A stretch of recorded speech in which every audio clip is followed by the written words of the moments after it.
So ayan, good morning guys. Pang-apat na araw namin dito. So ito.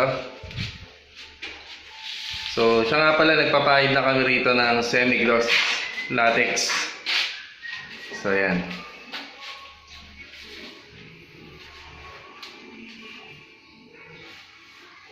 So kagandahan guys kapag all white. So hindi siya masyadong mahirap pinturahan kasi wala kang aalalahanin na cutting sa kornisa. Pero ito kasi yung parang highlights itong kagandahan nito kaysa dun sa may kulay.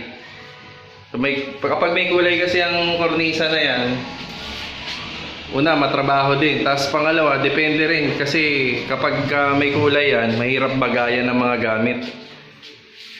So ayan.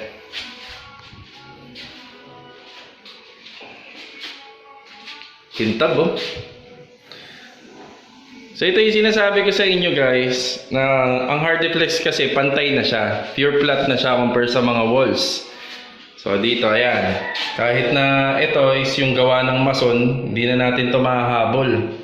So ayan, makikita siya, pero pag nandito ka naman guys, hindi siya masyadong halata. So medyo malabo lang yung cellphone na gamit ko sa camera, pero kita nyo naman, tanaw nyo naman, ayan. So kung gloss to, mas lalo mo makikita, 'di ba? So ayan. So pag nalagyan pa namin to ng baseboard sa baba, ayan, mabubuhay na siya.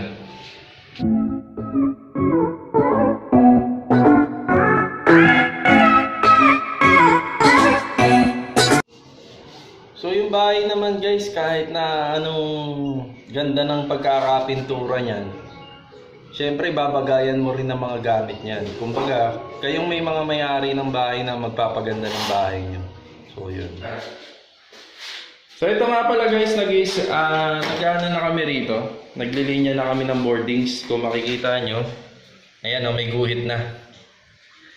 So chocolate brown yan. So dalawang klase rin ng technique dyan guys kapag maglilinya ka dyan. Isa, level bar. O kaya kumuha ka ng salamin. Salamin dito sa window, yung pwede na yon. Papatong mo lang yan dyan, tapos guguhitan mo.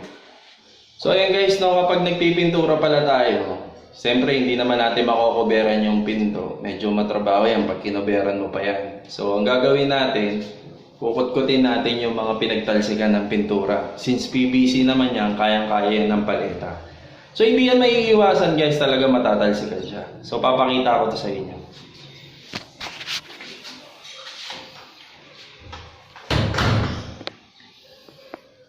So ayan, may mga konting talsik siya. So gagamitan natin siya nito, konting ano lang, ayan, konting push lang.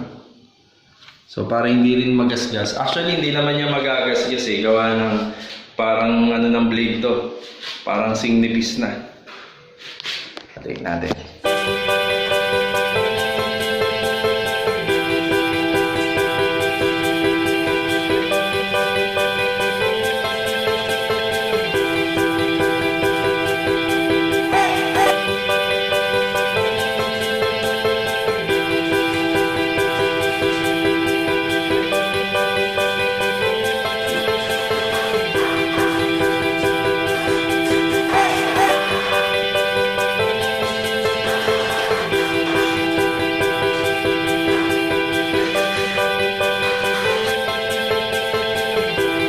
So yan guys, ipapahid natin yung tinatawag natin Versatex. So yung paraan nito is yung roller. So yan. So syempre una, pinahiran muna natin yan ng latex paint para mas madikit. So makikita nyo dyan guys, medyo magkakaroon siya ng accent kapag natuyo. Medyo alon-alon. Ang kagandahan din kasi niya, for example, ito nabibitak na ceiling na yan. So patatakpan na yan, hindi na yan makikita. So ito is mga remedy lang kung gusto mo ng medyo budget na accent ng ceiling. Ito yung ginagawa. Kung ayaw mo mag-drop. So ito guys, skim coat lang to. Tapos medyo malapot yung timpla. So para kumorte siya. So ito.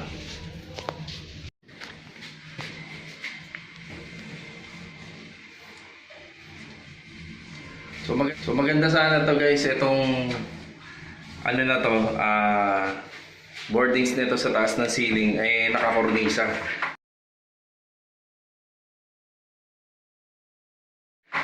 Maganda sana kung nakaganon.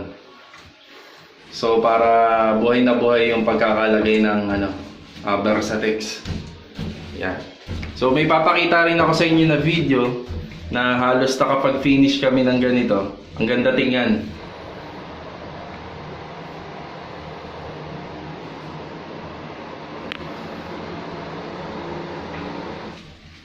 So yan. So ito naman kasi is pansamantala lang. Pagka nagpa-renovate yung may-ari ng CR, tsak yan, bibiray natin yan lahat. So yan nga to guys, kapag after matuyo nito, so papahiran natin to ng top coat hanggang sa malagyan ng semi-gloss.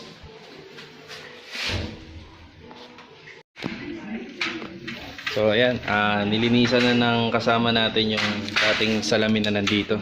So ikinakabit na natin ulit. Yan, kinakabit na natin ulit. So ito nga pala, ayan. Ito yung sinasabi ko sa inyo na lalagay na lang tayo ng baseboard na gamit ang pintura, lining. So ayan. So at least kahit pa paano, kagandahan kasi niyan, ang advantage niyan, hindi mahalata yung dumi. No?